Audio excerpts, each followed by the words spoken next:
In this video, we're going to build an AI-powered chat app that will enable us to talk to our PDF documents using Next.js, Langchain, ChatGPT, AI SDK, and Pinecone DB. This AI-powered app is more of a conversational app, so that means you can ask any question and it will answer based on the information that it finds on the PDF document. If the information that you're asking is not on the PDF document, it's going to tell you that, hey, sorry, I don't really have the information to answer you. And it's not going to make up any answers. This is going to be a long-form content where we will architect an app and also build it from scratch. And I hope you like it because I learned a lot and I hope that you will learn a lot too. With that being said, let's get straight into the video. Since I want to make this slightly a bit more beginner friendly, in the next two sections, I'm going to quickly explain what are the different ways to make your LLMs smarter and also give a brief about our tech stack. If you already know a lot about ChatGPT APIs and the tech stack that I mentioned, then you can skip to the architecture section where I will explain the architecture of the app that we're going to build. If you're not a data scientist, you really don't care about building LLMs. Rather, you care more about building real-world apps around LLMs. In order to build real-world apps like our app that we're going to build, we have to make our LLMs a bit smarter to fit our needs. So there are two ways to make your LLMs smarter and make them more specific to our tasks. The first one is called fine-tuning. Fine-tuning is the process of training your LLMs further on another set of data to make them act in a certain way. So for example, if you're building an AI doctor, what you would want to do is that you would take an existing LLM that's been trained on a large set of data, and then you fine-tune it, or maybe you train it a bit more on doctor-specific data and make it behave like a doctor. The second way to do is to add a knowledge store. So in this approach, we give a knowledge store to our application architecture and use it to give context to the LLM. And your LLM would give an answer based on the context you just passed. This approach is great for search operations when you want to find information from large amounts of data, and it is what we will be using to build our app. Langchain is an AI API interface layer that gives you a nice set of APIs to interface with several different LLMs, vector DBs, and also most importantly, enable you to chain several tasks together. And we're also going to use ChatGPT APIs from OpenAI, and you should typically open an account with platform.openai to get access to ChatGPT 3.5 APIs. The next one is AI SDK from Verso. This is a pretty neat NPM library that offers hooks and APIs that further simplify your integration with tools like Langchain and also standalone LLMs. For example, I built two apps, one with and another one without the AI SDK. By including this AI SDK, I was able to decrease about 40% of my code base, and you will see soon why. And the last one is Pinecone DB. The Pinecone DB is a vector database that enables us to store and retrieve embeddings. What are embeddings? Embeddings are just vectors. They are nothing but mathematical representation of data, and when they are stored on DB, they are stored based on their semantic meaning. For example, if you're converting a word apple to an embedding of, let's say, dimension 4, then it would be something similar. Based on each dimension, you will have a value. And if I store grape in the same database, and the grape will also have certain values based on the same dimensions, and in the database, they will be stored close together. And if you ask the database to give you, hey, give me fruits that are close to the color red, and it's going to give you apple and grape because on this dimension, the grape and apple lie close to each other on the database. This is the architecture for the app we are going to build. The architecture is split into two parts. The part on the left deals with preparing our knowledge store, and on the right, it's about the user interaction and how we get our expected answers from our document living inside the knowledge store. The knowledge store is going to contain our document that we would like to search on in the form of embeddings. As I explained in the last step, embeddings are just mathematical representation of our data, And we split our big document into smaller chunks and convert each chunks into an embedding using OpenAI's text-to-embed model and store them in the database. Once this is done, our knowledge store is ready. Now, on the right hand, when the user chats with our LLM, we first convert the question to a standalone question based on the chat history. The new question is then converted to an embedding using the same OpenAI text-to-embed model that was used to embed the document chunks. And we take this embedding output and search for top 5 matching results from our knowledge store. Once we get the top 5 matching text chunks, we pass them as a context along with the new question and instruct our LLMs clearly to answer only from the context we passed and reply, I don't know, if the answer is not found in the context. And based on the context, the LLM would give us the final answer.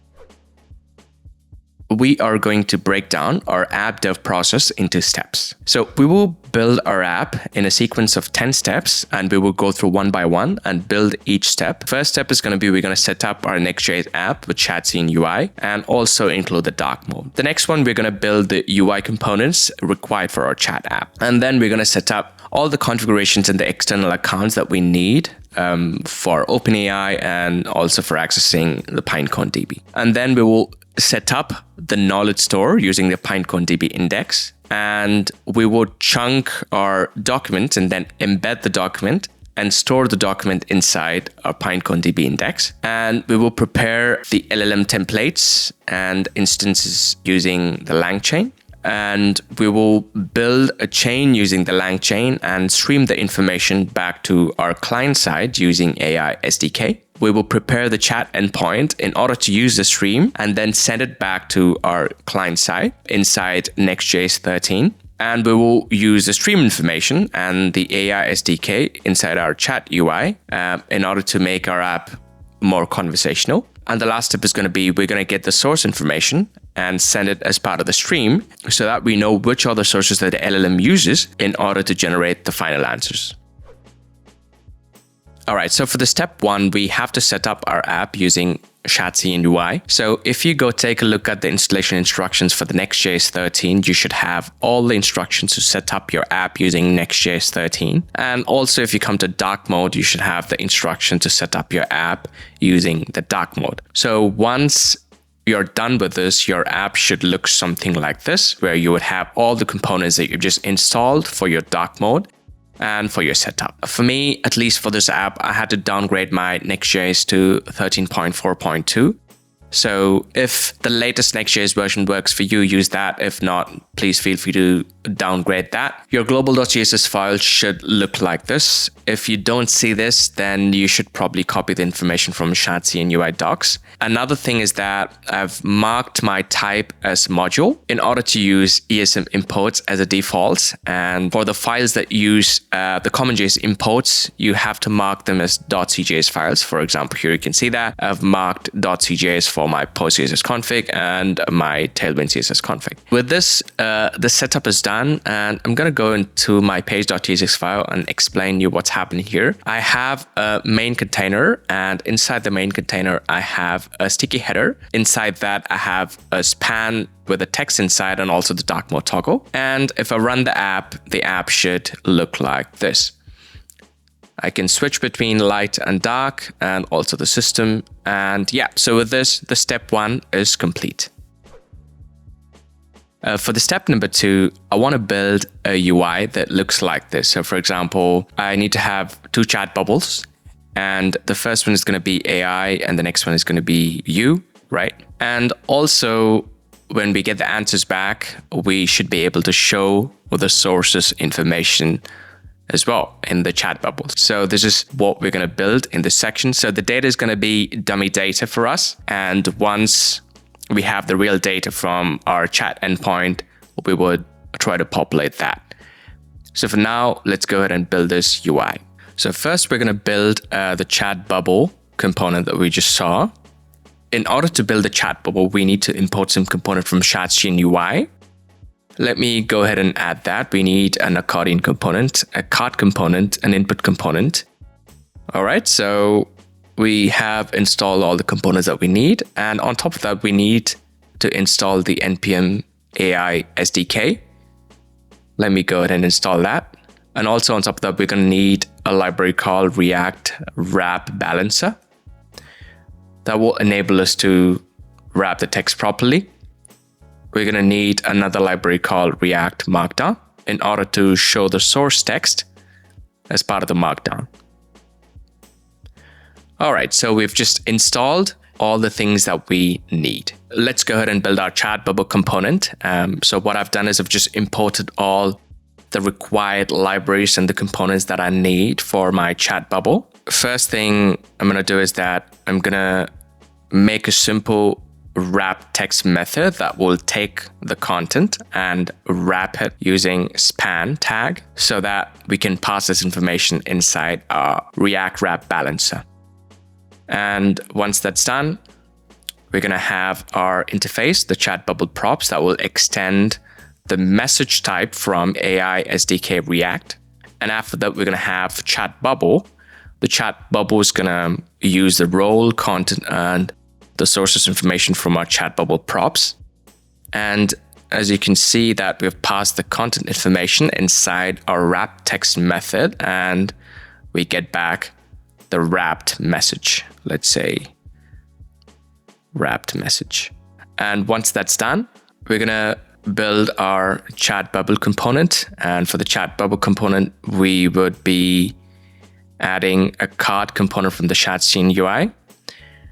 And this is how it's going to look. So this is a card component. And inside the card component, we're going to have a card header and a card content and a card footer.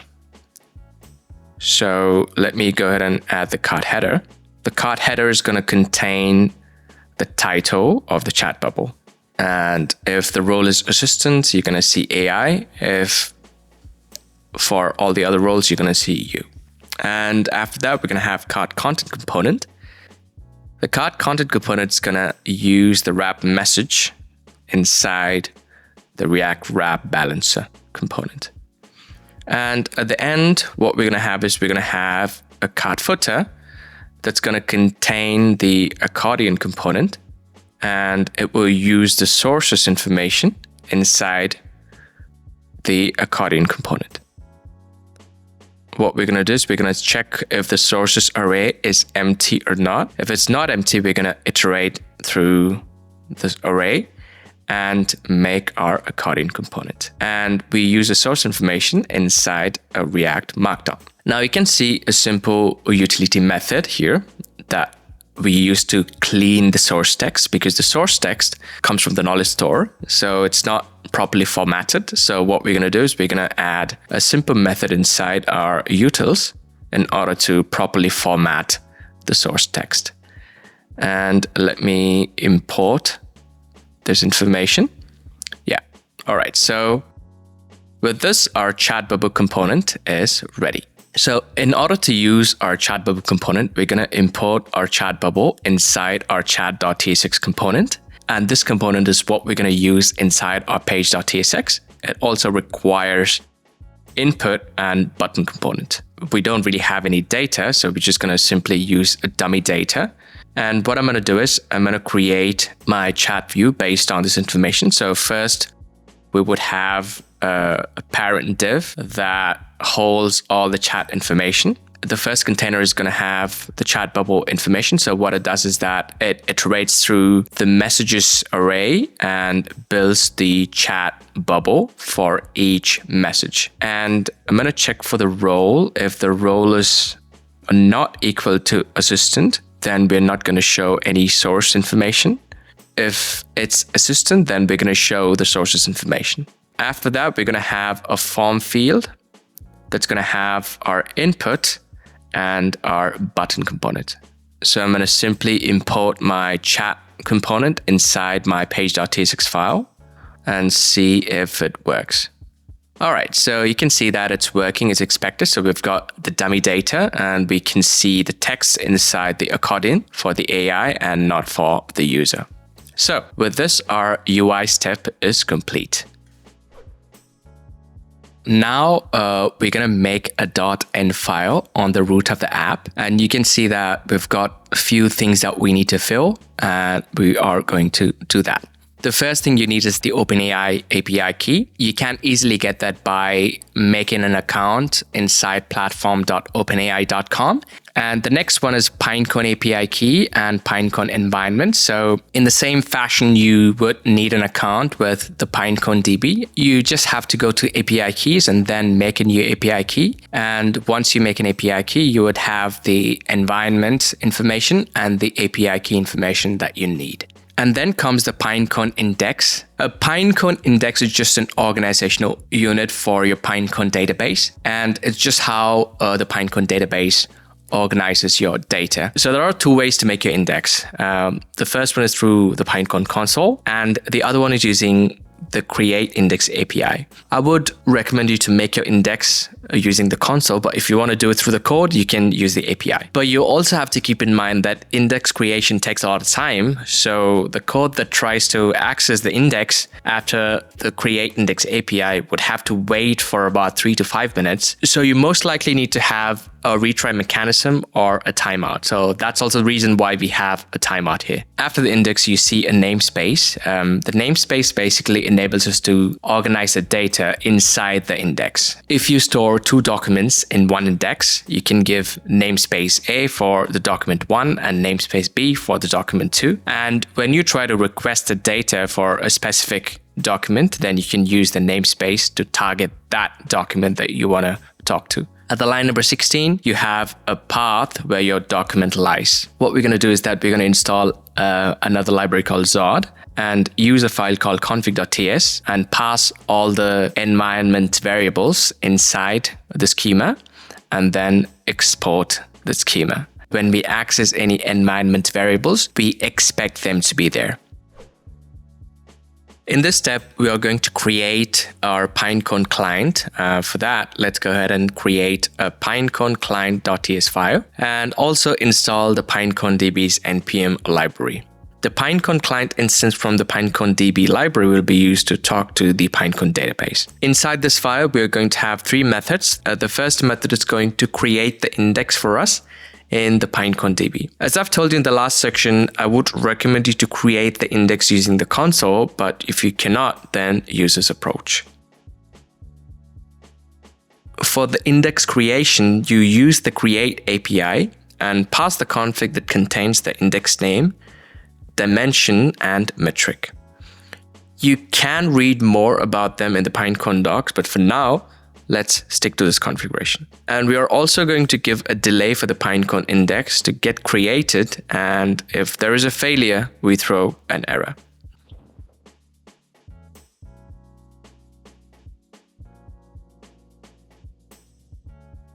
After this method, we're going to have another method for initializing a Pinecone client to be used. At the time of initializing the client, we also check for the index if it's already there.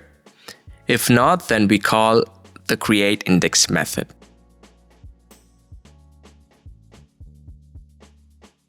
And return the initialized Pinecone client.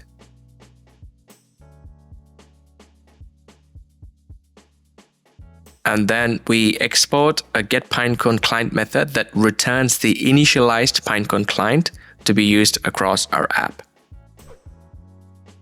We are going to embed our PDF document and store that inside our Pinecone DB. So for that, what I've done is I have added a new docs folder, and inside that I've copied the file that I want to embed. And once done, I'm going to come back to my console and I'm going to install 2 libraries. So the first library is going to be the Langchain library. And then the next one, it's going to be PDF parse. So we are going to use a PDF loader because we are going to use the loader to load the file and chunk the file. So for that, I'm going to install this library called PDF parse. All right, so once that's done, I'm going to create a new file called PDF loader. And inside that file, I'm going to import the PDF loader. And also I'm going to import another library called recursive character text splitter from Langchain. and my env config. So what this file is going to do is that it's going to chunk our PDF file and return the chunked documentation. I'm going to load the documentation using the PDF loader. And then I'm going to use the recursive character text splitter file in order to split the file into a chunk size of 1000 characters and chunk overlap of 200 so that we don't really abruptly break between the chunks. I'm going to pass this information to the chunk docs and return the chunked docs. The next file that we're going to make is that we're going to call it vector store. The vector store will have two methods, but for now we're going to only build the first method. So I'm going to import all the required things for the vector store file. We are going to have a method called embed docs that would embed the documentation for us. So let's go ahead and do that. So this would accept two arguments. The first argument is going to be the client, that is a Pinecone client, and the next argument is going to be the chunked documentation that we just saw. Inside this method, we're going to have a try-catch block as usual, and we're going to create a new instance of the embeddings and also access our Pinecone index that we're going to pass. So this index is already initialized index. Await Pinecone store. So this one comes from the Langchain. So the Langchain gives an interface for us to use with the Pinecone DB. So what we're going to do is we're going to pass the chunk documentation and the embeddings, that is the OpenAI embedding. So this is an LLM API that will be used internally. And the text model is going to be text ADA 002, I guess. And once it's done, then we are going to throw an error if there is any failure. So this looks good. Right now, what we're going to do is we're going to write our script. We are going to create a new folder called scripts. We're going to call it the Pinecone embed docs.ts file. And inside this script, we are going to import everything that we've just made. So for example, we would use the getChunkStock method from the PDF loader, and we will use the embed and store docs method from the vector store. And then we will use the getPinecone client from the Pinecone client file. We are going to add an async method that runs. So let me go ahead and explain you what's happening. First, we get the initialized Pinecone client, and then we await the get chunks from PDF doc. And then we call the await embed store doc. So that looks good. And on top of this, I'm going to install another library called TSX in order to run the script. I'm going to add a small command in order to run the script. So what this command will do is that it will use the env config and also run the script under the scripts folder.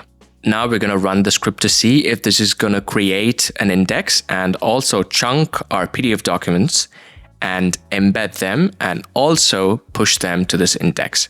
Let's see if the script works as expected. So as you can see, it's chunking the documentation, but the problem is the index creation most likely failed. This is most likely a Pinecone error because of the fact that we need to give the index a bit more time to get created. All right, so now it's initialized. Our index is ready. You can see that there are no vectors inside our index. So that means there are no embeddings in our index. So now we're going to try again.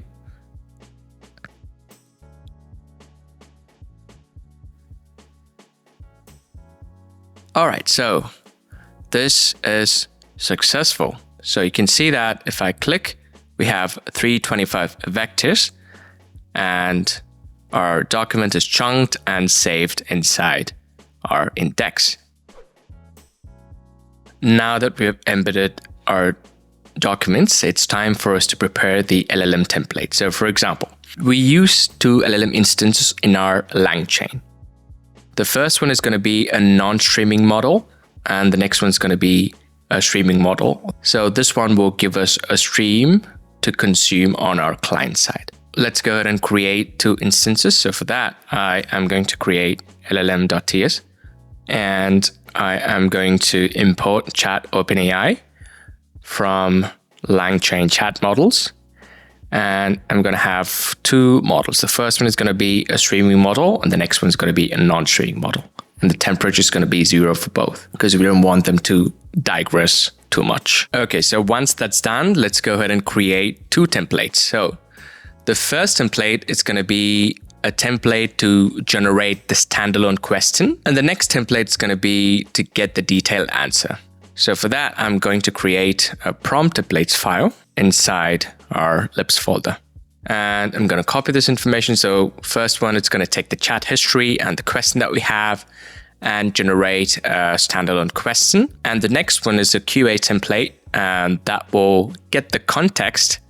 That is the information that we get from the vector database, and put all that context here, and then ask the final answer from the LLM. All right, so with this, our step 6 is complete. In this step, what we're going to build is we're going to build this conversational chain using Langchain. We're going to use an API called Conversational Retrieval QA Chain from Langchain. So this is how the API looks. For example, the first LLM instance that you see here, it's going to be the streaming model that we saw. And the next one is going to be the retriever. So this is the vector store instance that we have. We're going to have some options in order to pass the non-streaming model that will get us the standalone question. So here, this section, it's going to be this part. We're going to use 2 templates. This template that you see here, it's going to be for the standalone question. And once it gets the question for us, then we're going to use that question to get our final answer. So how does it work? It works similar to this. So for example, if we just take a look at this section, we're going to build something similar. And yeah, so let's go ahead and build this. So for that, we're going to have a new file called langchain.ts. And on top of that, I told you that we need to build our retriever. So that's the second argument in our API. In order to get the vector store, we have to go back to the vector store.ts and build an API. So this API is going to be the get vector store API. So this accepts a client. And at the line number 29, you can see that this gets an instance of the embedding. So this is just LLM API that you see here in this step. And then we get the index of the Pinecone. And using this information, we use a Pinecone store API from Langchain and get the instance of the vector store. And interestingly, you can see the text key is text here. So there's the same key that we've used when we embedded the documents. So we're going to use the same key. This will be used as the metadata key for us when we try to filter out information from Pinecone. And you can read more about that here in the section called the metadata filtered search. And if you want to see how that works, you can go to the langchain.ts and check out how this API works. And then you return the instance of the vector store to be used in our langchain.ts file. Let's go ahead and build that. In the next line, we're going to use some APIs from AI. Then we're going to use our streaming models that we've just built in the last step. And we're also going to import our prompt templates. And we are going to build our call chain args, which will have the question and the chat history. We have to build our call chain. So let me start off with a simple method that is a call chain. What we're going to do is first, we're going to sanitize the question.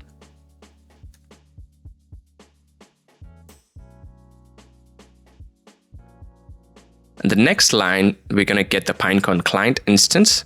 So that is the initialized Pinecone client, and pass this information into our get vector store API in order to get our vector store. This vector store, it's going to be a retriever. So that's the reason why we have this vector store. From the Langchain stream, we're going to use 2 APIs. If you don't use this information, then you would have to build your own handlers, as you can see here.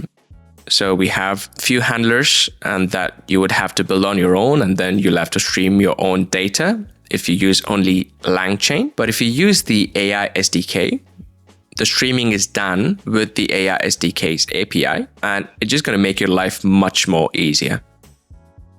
You can see we have just built our conversational QA chain, so from LLM, as we've just talked about. The first option is going to be the streaming model, and in the next line, we're going to use the vector store as our base retriever.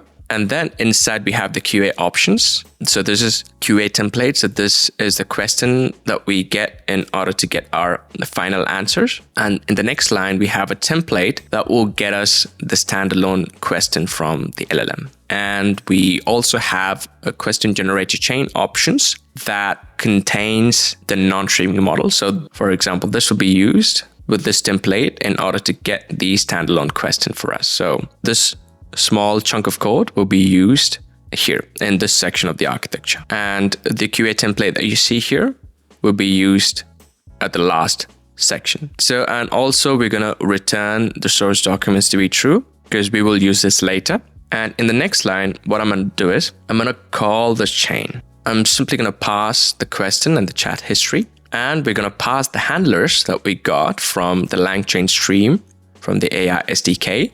And then we're going to use this API from the AI SDK and send back the stream. In this section, you can see that we haven't really awaited the chain call like it's done in the documentation because we want the stream to be available as we get the token.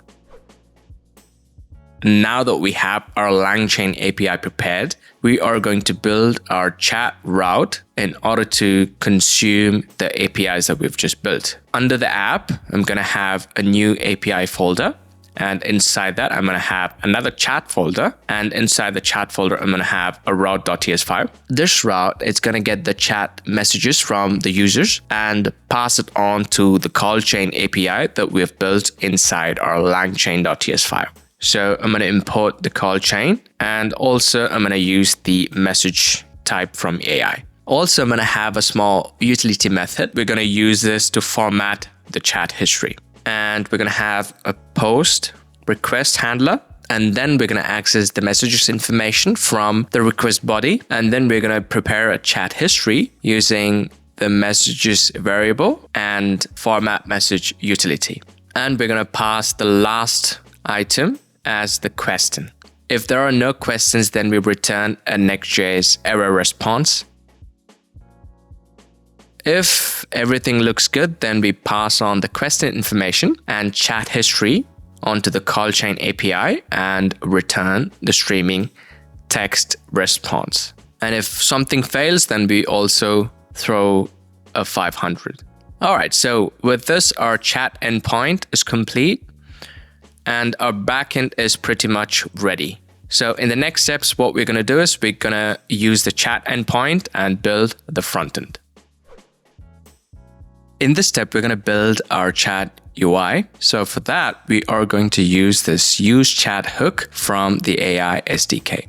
So this is a really nice hook that enables you to interface with our chat endpoint that we've just built and get the streaming output from the chat response. So we are simply going to use this API and rebuild our UI. Let me copy this information, go to our chat component and paste it there. I'm also going to add some initial messages and I'm going to put them in utils. So it's going to be something that's close to our document. So for example, our document is about the German basic law. And I'm going to go back to chats and import my initial message from my utils. And the next thing I'm going to do is I'm going to use the message information inside our chat bubble. So this is being used here. And for now, I'm not going to include any sources. Another thing I'm going to do is I'm going to handle submit. I'm going to pass the handle submit onto my form component that I've just built here. In terms of input, we're going to pass the value as an input. And I'm going to pass the handle input change method onto our onChange handler. Just so that we have a proper UI in place, I've also added a small component for the animated spinner. So there's just isLoading flag from the use chat hook. We are going to simply use that and wire this information. This component is a client component, so we also have to mark it as such. And now I'm going to ask some questions to our AI app. Can you summarize the document?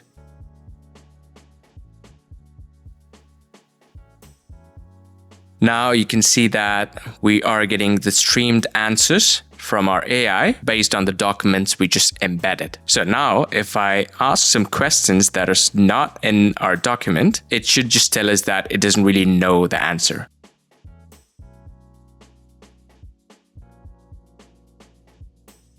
So yeah, it seems to be working great. So now, as the streaming is happening, I want the view to scroll down as it streams. For that, I'm going to have a small utility method inside my util.ts file. This method would scroll to the end of the view and it accepts a container ref. And when we call this method, it will just simply scroll this container to the end. We are going to use this inside our chat component and put that inside our use effect. So this will be called every time there is a change in messages state. And I'm going to pass the ref.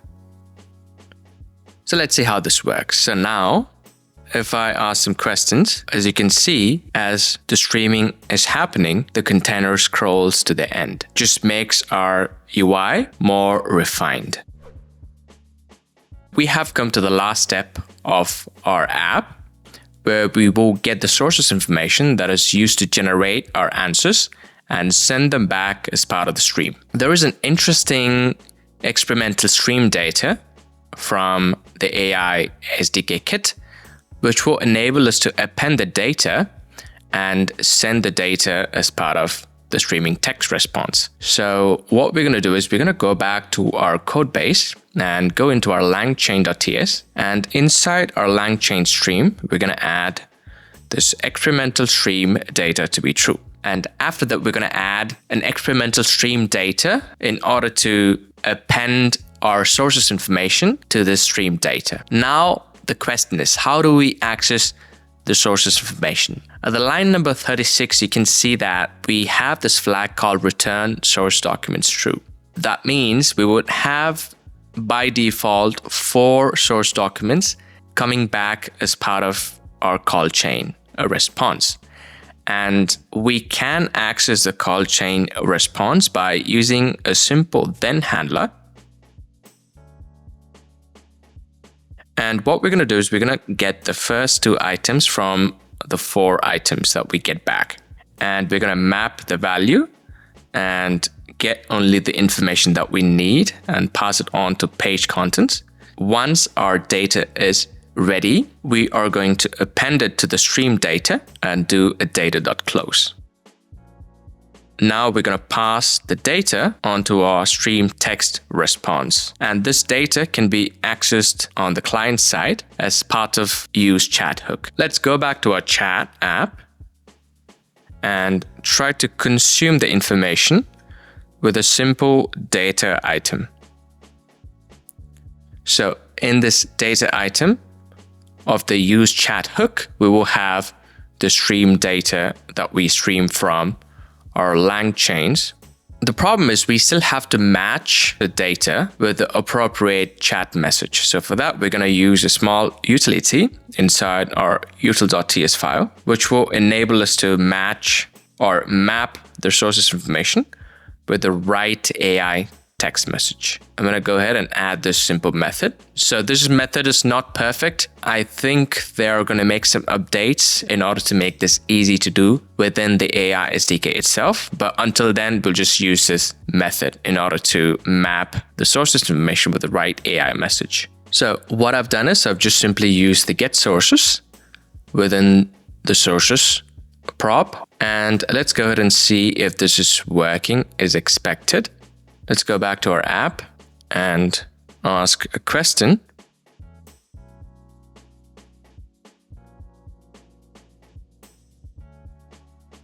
And now we get the sources information that was used to generate this answer for us. With this, our app is complete. The entire code base of this app is on my GitHub. It's on PDF Chat AI SDK.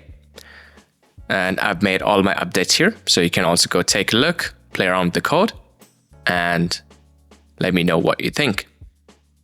Thanks for watching the video. If you liked the video, please leave a like and subscribe for more, and I will talk to you soon.